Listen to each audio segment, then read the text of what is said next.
6 Navy SEALs, pinned down in hostile territory, ammunition nearly depleted. Command had refused extraction. Death was certain. Then the ground began to shake.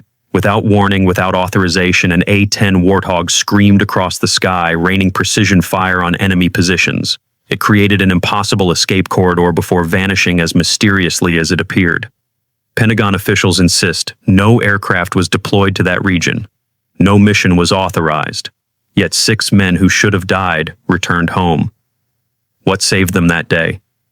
And why is the military determined to deny it ever happened? From which city in the world are you watching this video today? If this story of courage, loyalty, and the bonds that truly define military service resonates with you, consider subscribing for more untold stories of extraordinary sacrifice. In a secluded analysis room deep within the Pentagon, Major Embry Caldwell adjusts his glasses, staring at thermal imagery flickering across multiple screens. The footage shows 6 heat signatures, a SEAL team, cornered in a deteriorating structure in northern Syria. Enemy combatants approach from 3 directions. "Play it again," Embry says, his voice betraying subtle tension. Lieutenant Zephyr Blackwood, the young technical specialist beside him, nods and restarts the satellite feed. 17 minutes, 14 seconds, Zephyr notes. That's when command issues final extraction denial. The audio plays clearly. Doghouse 6 to Trident team. Extraction request denied. Assets unavailable. Maintain position and await further instructions. On screen, the SEAL team's defensive perimeter shrinks as enemy forces advance. Colonel Thorne Rawlings enters, his uniform immaculate, expression stern. "Major Caldwell, I thought I made myself clear yesterday. This investigation is closed." Embry doesn't look away from the screen. "With respect, sir, something doesn't add up. At 22:47, this appears."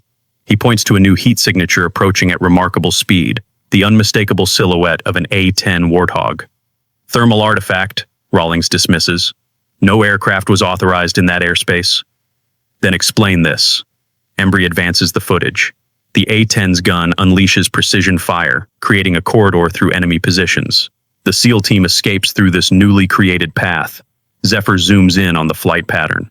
"Sir, these maneuvers, they're not standard. The G-forces alone would—" "Lieutenant," Rawlings interrupts sharply, "this footage is compromised. Technical malfunction." 6 men made it home, Embry says quietly, his hand unconsciously rubbing his leg. "That's not a malfunction." Rawlings leans closer, lowering his voice. "This isn't about what happened. It's about what we allow to be seen. Drop it, Major.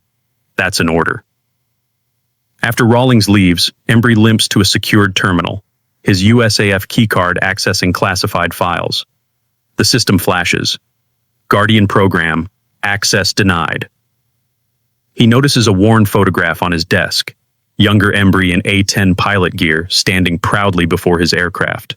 His fingers trace the image briefly before he tucks it away. "Lieutenant," he calls to Zephyr, "pull the SEAL team's medical records. Walter Reed." "Sir," Zephyr hesitates, "those files are restricted. Colonel Rawlings specifically." "I'm not asking you to access them," Embry interrupts, gathering his things. "Just tell me which ward." Walter Reed National Military Medical Center hums with quiet efficiency as Embry makes his way down the corridor, his slight limp more pronounced after a long day. At the security checkpoint, he presents credentials identifying him as part of the official investigation team. The guard studies his ID. "Didn't realize Air Force was involved in this one." "Joint Operation Review," Embry replies smoothly. "Standard procedure." In the room, Chief Petty Officer Rowan Merrick sits upright in bed, his hardened face revealing little. Captain Avril Hargrove paces nearby, frustration evident. "Chief Merrick, we need to understand what happened out there," Hargrove says. "I've told you everything I know," Merrick responds flatly. "We were pinned down, extraction denied. Then an A-10 shows up and saves our asses. End of story." Embry enters quietly. "Mind if I ask a few questions?" Hargrove sighs. "Another analyst. Great." "Major Embry Caldwell," he introduces himself. "I've been reviewing the satellite footage." Something changes in Merrick's expression. Subtle recognition. "Your Air Force." "Was," Embry replies, tapping his leg. Now I'm just a desk jockey trying to make sense of things. Embry's questions are different. Specific technical details about the A-10's approach, radio frequencies, engagement patterns. Hargrove grows increasingly uncomfortable.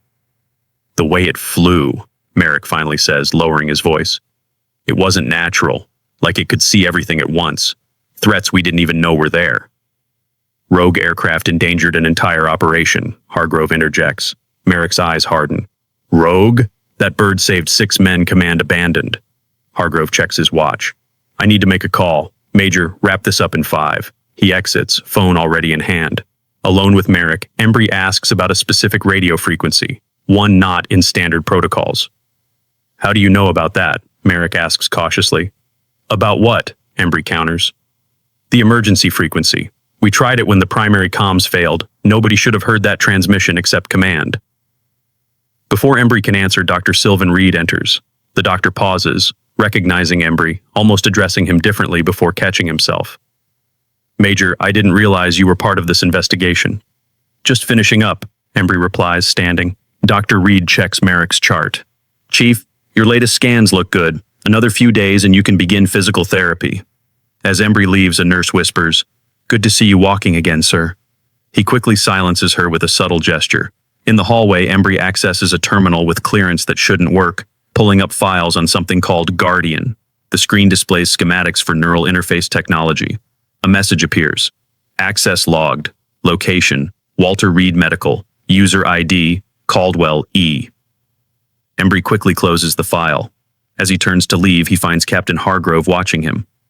Interesting reading, Major? Hargrove asks. Just background for my report, Embry replies. Strange, Hargrove says, stepping closer.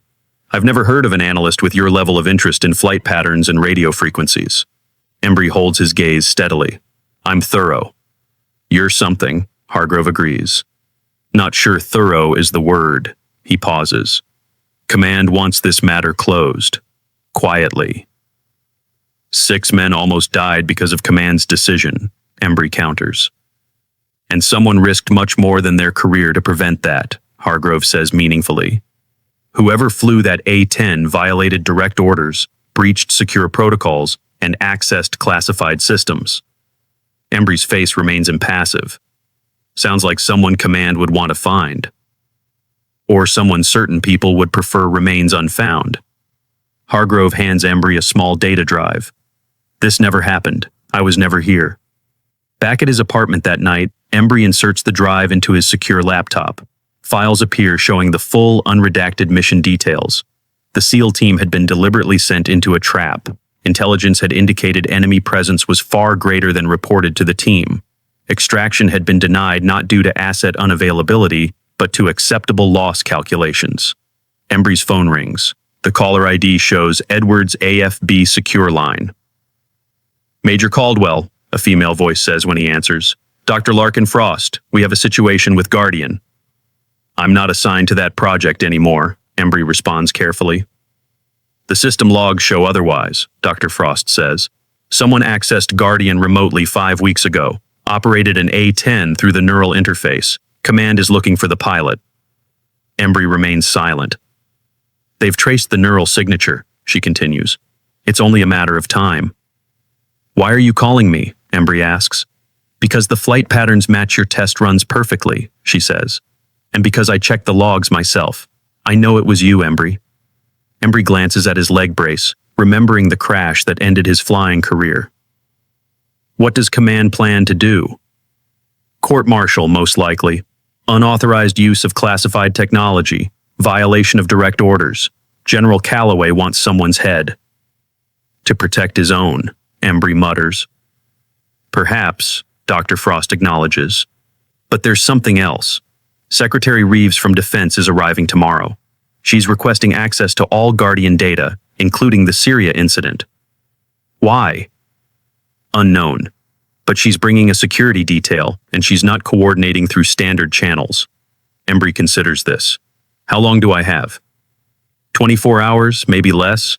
Whatever you're planning, be careful. The system worked too well, Embry. They're afraid of what that means. After hanging up, Embry stares at the mission files on his screen. 6 men abandoned by command, saved by technology that officially didn't exist, piloted by a man who supposedly couldn't fly anymore. He reaches into his desk drawer, removing a small device, a portable neural interface node. Embry makes his decision. If command wants answers, he'll give them answers. But first, he needs to get to Edwards Air Force Base.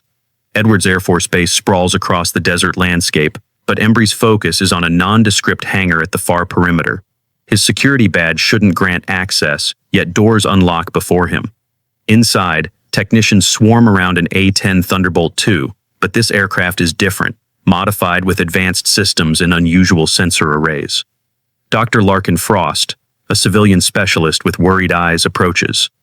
"Major Caldwell, you shouldn't be here. Not after what happened in Syria," Embry finishes. "That's exactly why I should be here. I warned you so you could protect yourself," Frost says quietly. "Not so you could walk into the lion's den." "Sometimes the only way out is through," Embry replies. "Where's the neural interface chamber?"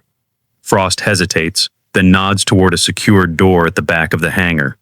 "They've modified the protocols. Your access has been revoked." Embry holds up his security badge. "Evidently not all of it." As they walk through the facility, technicians glance up with surprise. Word of Embry's arrival spreads quickly. A security officer approaches, hand moving to his sidearm, but stops when Dr. Frost waves him off. General Ren Calloway emerges from an office, his weathered face hardening at the sight of Embry. "This facility is restricted, even to you, especially to you." "I reviewed the footage," Embry says calmly. "That was a Guardian system that saved those SEALs." "Impossible," Calloway dismisses. "The system isn't that advanced yet. It requires a human operator." "Does it?" Embry challenges. "Or are you afraid to admit what really happened?" Dr. Frost steps between them. "The system needed a pilot, just not one physically in the aircraft."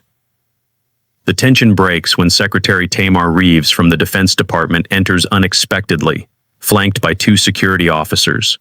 Her sharp eyes assess the situation immediately. "I want to see everything," she announces. "No more compartmentalization." Calloway straightens. "Madam Secretary, this is a classified facility. We weren't expecting—" "Clearly," she interrupts, noting Embry's presence. "Major Caldwell, you've saved me the trouble of finding you." In a secured briefing room, screens display the Guardian program, a neural interface system allowing remote pilot control of aircraft. Test footage shows pilots with neural headsets controlling A-10s from the ground. "You're telling me an AI-controlled A-10 just decided to save those SEALs?" Secretary Reeves asks incredulously. "Not AI," Dr. Frost clarifies, looking at Embry. "Human judgment, mechanical execution." Calloway manipulates the display. Guardian was developed to keep experienced pilots in service despite physical disabilities.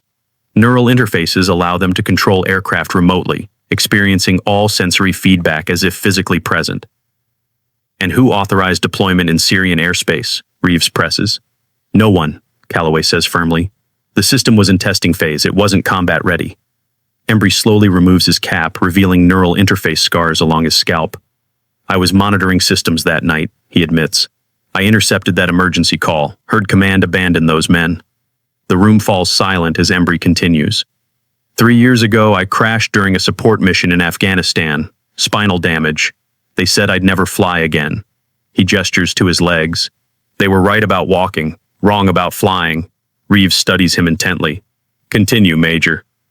Embry describes how after his injury, he fell into depression until being recruited for the experimental Guardian program, allowing injured pilots to fly remotely through neural interfaces. "I heard those SEALs calling for help, heard command deny them, so I made a choice." "You hijacked a multi-million-dollar weapons system," Calloway accuses. "I flew a mission," Embry corrects sharply. "The mission command refused to authorize." Dr. Frost pulls up records on a nearby screen. "The neural interface requires extensive calibration for each pilot. What Major Caldwell did should have been impossible without assistance." "Are you suggesting accomplices?" Reeves asks. "I'm suggesting the system performed beyond design parameters," Frost explains. "The neural synchronization was unprecedented. He achieved integration levels we thought theoretical." Calloway interjects, "Which is precisely why unauthorized access is so concerning. We don't fully understand the technology's capabilities or limitations. Reeves turns to Embry. Walk me through exactly what happened that night. Embry describes being in his apartment, monitoring test frequencies when he intercepted the SEAL's emergency call. He accessed Guardian remotely using his credentials, initiated neural synchronization, and took control of an A-10 stationed at a forward operating base. You weren't just flying that A-10, Reeves realizes, looking at Embry with new understanding. You became it. That's how it feels, Embry acknowledges. Complete sensory immersion. I saw what the aircraft saw, felt what it felt. The neural interface translates flight dynamics into physical sensations. Dr. Frost brings up performance data. His integration was so complete that he exceeded human reaction capabilities. The system augmented his responses. You understand this is a serious breach of protocol, Reeves says to Embry. Of law. Yes, ma'am, Embry acknowledges. I also understand those 6 men are alive because of it. Surveillance footage plays, showing Embry in his apartment, neural interface attached, his body physically in Nevada while his mind piloted an A-10 halfway across the world. Calloway points accusingly. He compromised a classified system, violated direct orders, and endangered a research program with immense strategic value. Or, Reeves counters, he demonstrated its extraordinary potential. A security officer enters, whispering something to Reeves. Her expression changes. It seems our conversation has attracted attention, she says. Colonel Rawlings has just arrived with military police. Calloway smiles thinly. Protocol dictates immediate detention for unauthorized system access. Wait, Dr. Frost interrupts, pulling up another file. You need to see this first. The screen displays intercepted enemy communications from the day of the incident. The SEAL team's position had been deliberately targeted, a trap designed to test American extraction protocols. Command knew, Embry says quietly. They knew and still denied extraction. Acceptable losses, Frost confirms. The intelligence value of observing enemy tactics was deemed worth the risk. Reeves's expression hardens. Those were American soldiers. War requires difficult decisions, Calloway defends. The broader strategic picture. Save it, Reeves interrupts. She turns to Embry. You're saying you knew none of this when you acted? I only knew 6 men needed help, and command refused to provide it, Embry responds. The door opens as Colonel Rawlings enters with 2 military policemen. Major Embry Caldwell, you're under arrest for unauthorized access of classified systems and violation of direct orders. Reeves steps forward. Hold that order, Colonel. With respect, Madam Secretary, this is a military matter, Rawlings insists. Is it? Reeves asks. Or is it a matter of covering up a decision to sacrifice American lives for intelligence gathering? Rawlings falters. I don't know what Major Caldwell has told you, but he's told me nothing I haven't verified independently, Reeves interrupts. She turns to Calloway. General, I want a full demonstration of Guardian capabilities. Now. That's not advisable, Calloway protests. The system is still experimental.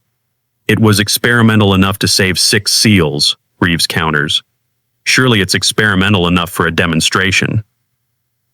Dr. Frost leads them to a specialized chamber in the facility's secure section. Inside, a pilot's seat surrounded by neural interface equipment stands ready. The neural mapping is calibrated specifically to each pilot, Frost explains. Without proper preparation, the interface can cause severe neurological feedback. I'll do it, Embry volunteers. Rawlings steps forward. This man should be in custody, not given access to more classified technology. Colonel, Reeves says firmly, unless you'd like to explain to the Joint Chiefs why you authorized abandoning a SEAL team for intelligence purposes, I suggest you stand down. As Embry settles into the interface chair, Dr. Frost attaches neural sensors to his head. The system remembers you, she says quietly. Neural patterns are like fingerprints. Monitors display Embry's brain activity as the interface activates. On a large screen, an A-10 sitting on the runway comes to life. Full sensory integration achieved, Frost announces. Remarkable. His neural pathways are perfectly aligned with the system. Embry's eyes are closed, but his hands move slightly as if holding flight controls. On screen, the A-10 taxis perfectly. He's not just controlling it, Frost explains to Reeves. He's experiencing it. Every sensation, every system. For all neurological purposes, Major Caldwell is that aircraft right now. The demonstration continues as the A-10 performs increasingly complex maneuvers on a test range, executing precision strikes against target drones with uncanny accuracy. This is what saved those men, Reeves says, watching the performance. Not just technology, but the human element behind it. When the demonstration ends and Embry is disconnected, he looks exhausted, but satisfied. That's what happened in Syria, he confirms.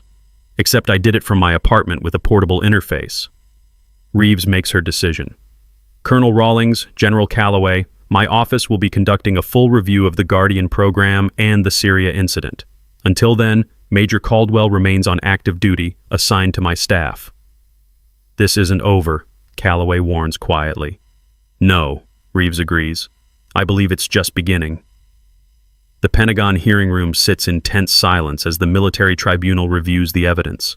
On one side, General Calloway and his staff. On the other, Major Embry Caldwell in his dress uniform, seated due to his disability. Admiral Kestrel Donovan, head of the tribunal, studies the files before her with a measured expression. This hearing will determine appropriate response to the unauthorized deployment of classified military assets in violation of direct orders during the Syria incident 5 weeks ago. Colonel Rawlings leans toward General Calloway, whispering something that makes the general nod grimly. The doors open unexpectedly as Chief Petty Officer Rowan Merrick enters, followed by 5 other SEALs, the men Embry saved. They take seats directly behind him in silent support. This is a closed hearing, Rawlings objects. These men have direct knowledge of the incident under review, Secretary Reeves counters, having entered behind them. I invited them personally. Admiral Donovan clears her throat. We'll proceed. Major Caldwell, please describe your actions on the night in question. Embry speaks clearly, detailing how he intercepted the SEAL's distress call, accessed the Guardian system remotely, and piloted the A-10 to provide support. And you were aware this violated direct orders? Admiral Donovan asks. Yes, ma'am. Yet you proceeded anyway. I did, General Calloway interjects. Admiral, this case is straightforward. Major Caldwell willfully disregarded chain of command, compromised a classified weapons system, and interfered with operational decisions made at the highest levels. Secretary Reeves interrupts, placing a file on the table. Before we continue, you should review this intelligence. The tribunal members examine the documents showing intercepted enemy communications revealing the SEAL team was specifically targeted to test U.S. extraction protocols. It was a deliberate trap, expected to result in American casualties. Command knew this when they denied extraction, Reeves states flatly. Admiral Donovan's expression darkens. General Calloway, is this accurate? Calloway shifts uncomfortably. The operational assessment indicated the intelligence value outweighed the risk. The risk? Merrick stands suddenly. We were expendable. A test case. Sit down, Chief, Rawlings orders. No, I want to hear this, Admiral Donovan says. Chief Merrick, your assessment of the situation? Merrick speaks with controlled anger. We were surrounded, outnumbered, with 2 wounded. Command knew exactly what would happen if they denied extraction. They wrote us off. Thermal imagery displays on the room's screens, now analyzed frame by frame, showing precisely how the A-10's attack avoided all civilian structures while eliminating threats.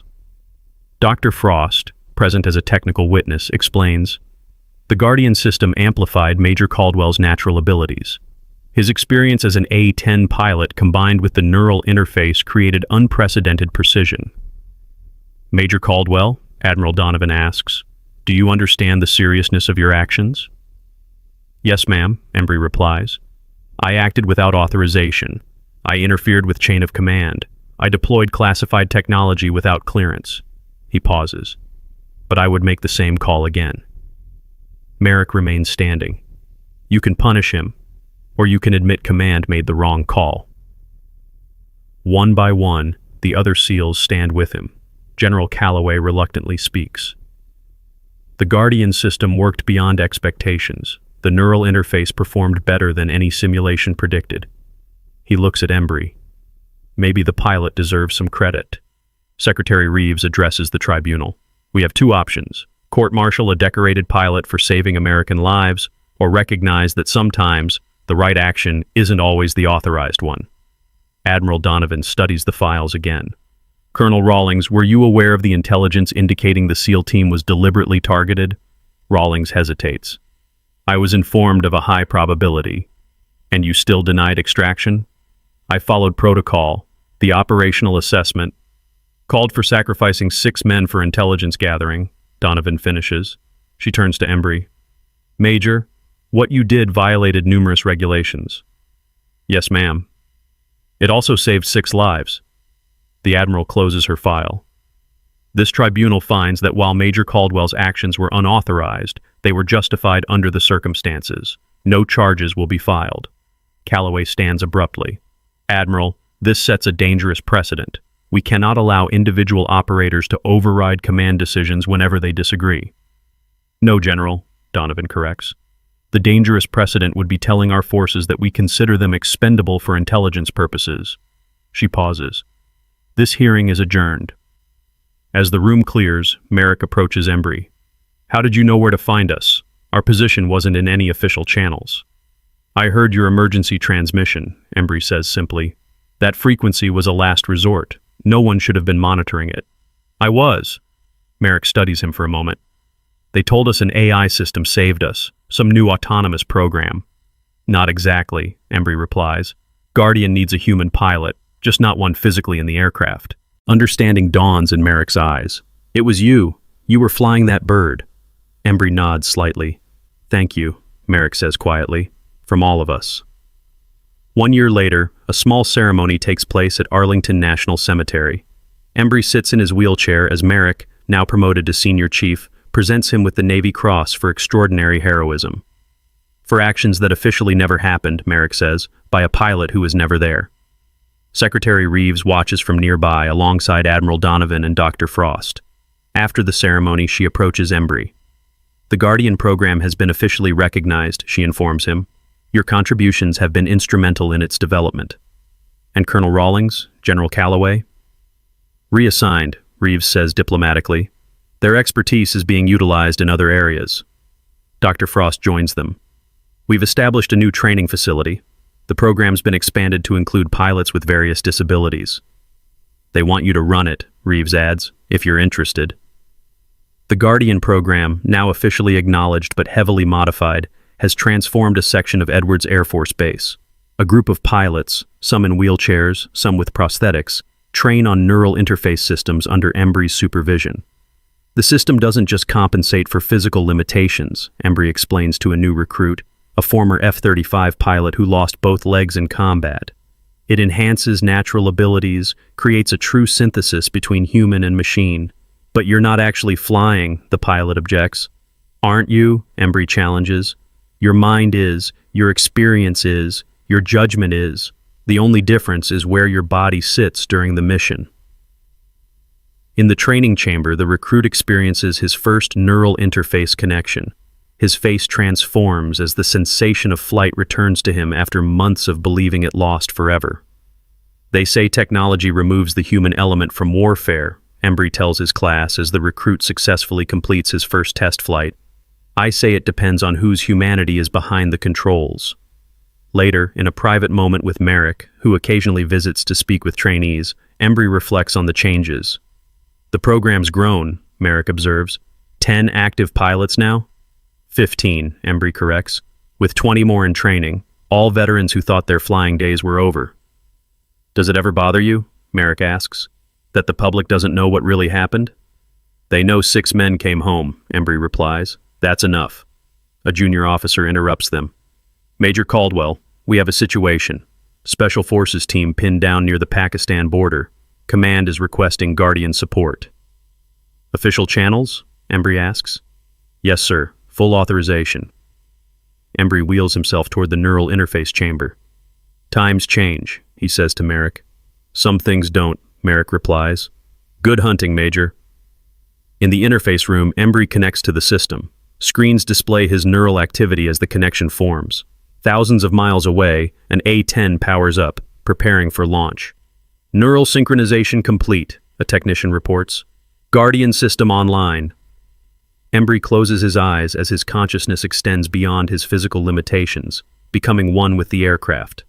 On the screen, the A-10 taxis to the runway, powerful and precise. "Cleared for takeoff, Major," the controller announces.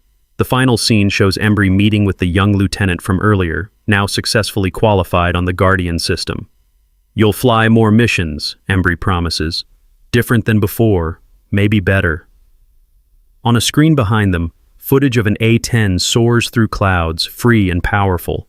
Below it, soldiers look up with relief as air support arrives precisely when needed, this time with full authorization. The difference between then and now, Embry tells the lieutenant, isn't the technology. It's recognition that sometimes the most advanced weapon system is still the human heart behind it.